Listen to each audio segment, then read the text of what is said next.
Je reste un instant sur les déprogrammations. Alors évidemment, c'est difficile pour un malade du cancer, par exemple. On a entendu dans le reportage de s'entendre dire qu'il va falloir attendre pour se faire soigner.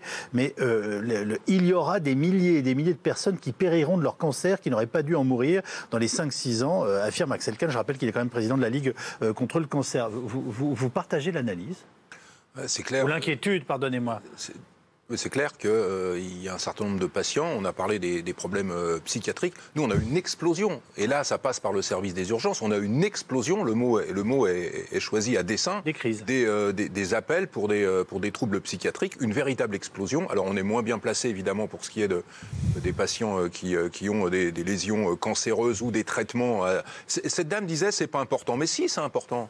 C'est important. Et cet arbitrage que nous sommes contraints de rendre, enfin quand je dis nous, là en l'occurrence, ce sont les politiques, entre l'urgence immédiate qui est de mettre un patient en réanimation parce qu'il y a le Covid et il est immédiatement en train de mourir, et retarder une intervention chirurgicale pour un patient qui a un cancer avec un prix qui se paiera un peu plus loin, c'est évidemment dramatique. Et c'est exactement ce que les médecins veulent éviter, d'avoir à choisir. Et on est déjà le bras dans cet engrenage, d'avoir des choix entre un patient qui a un cancer avec un pronostic à plus long terme et un patient qui immédiatement ne peut pas respirer. Et ce qu'on veut s'éviter, c'est de devoir aller plus loin et de choisir entre deux patients lequel ira dans le dernier lit de réanimation. C'est tout le problème. J'ai bien compris. C'est votre métier, non, de choisir, de toute façon.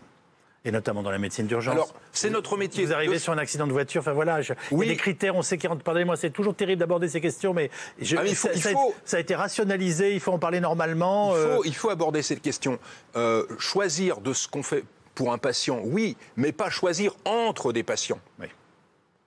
Moi, je veux pouvoir décider avec mes collègues que ce patient relève d'une prise en charge en réanimation parce qu'à terme, pour lui, il y a un bénéfice. Je ne veux pas avoir à choisir entre deux patients, lequel ira dans le dernier lit de réanimation. Et là, choisir entre le patient qui immédiatement a besoin de la réanimation ou un patient qui, après une intervention chirurgicale, pourrait avoir besoin d'un lit de réanimation, c'est déjà, je vous l'ai dit, le doigt dans l'engrenage du choix entre les patients, d'un arbitrage qui, pour tout le monde, y compris pour ceux qui en bénéficient, puisque nous, on peut mettre nos patients en réanimation, est injuste, c'est clair. Et pardonnez-moi, en temps normal, vous n'avez pas à faire ces choix en ce qui concerne l'accès à la réanimation? Jamais? Non, on ne choisit jamais entre les patients. On peut choisir pour un patient de ne pas le faire admettre en réanimation parce qu'on considère qu'il n'en tirera pas de bénéfice, mais jamais nous sommes confrontés à la situation de dire j'ai deux patients, il n'y a qu'une place de réanimation. Dans ces cas-là, j'en cherche une autre ailleurs.